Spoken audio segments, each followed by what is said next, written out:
I was kind of fed up with America by that time. I hadn't really done much snake hunting. I hadn't gotten out into the woods that much. I did go up to Hoosick and help my aunt look after the house and, did work around there. So it was a bit of fun, but I had to make a living also. I couldn't be sponging off my family. So a friend of mine had become a merchant seaman. And he wrote to me and said, now here's something very interesting for you because you get a lot of money to be a seaman and you don't spend it because you're at sea the whole time, unless you're a gambler. He warned me, don't sit in the mess room and start playing poker with these guys because they'll suck you dry. They'll take every penny you got. And that was very good advice. I never got into poker. I'd watch the games, but so sure enough, I did make quite a bit of money. I think I was making over $1,200 a month, which for those days was very good money.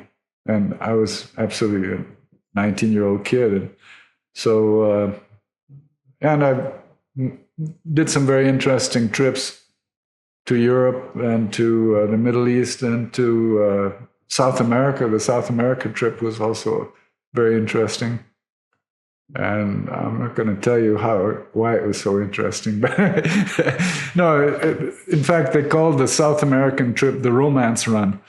And sure enough, man, Veracruz, Mexico, and then Puerto Caballo, Venezuela, the girls were just so incredible. And, I guess the less said, the better, but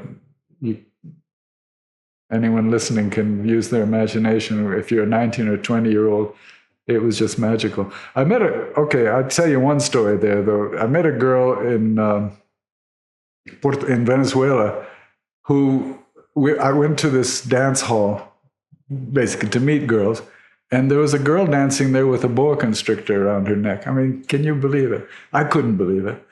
So I went over and said, ¿Qué pasó? ¿Cómo se llama? I know a few Spanish words. So and asked her name, and she told me her name, and we clicked and got together for the couple of weeks that the ship was in port.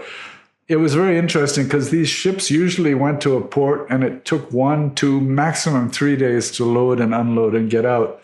But we were carrying asbestos pipes, and it took ages. It took 14 days for them to very carefully take these pipes, and I think I was the crew messman on that trip. And the captain told the whole crew, look, you guys just go ashore. There's nothing going to be happening for 14 days. So you got 2 weeks, go for it. And we did. We all went ashore. And yeah, that was a lot of fun.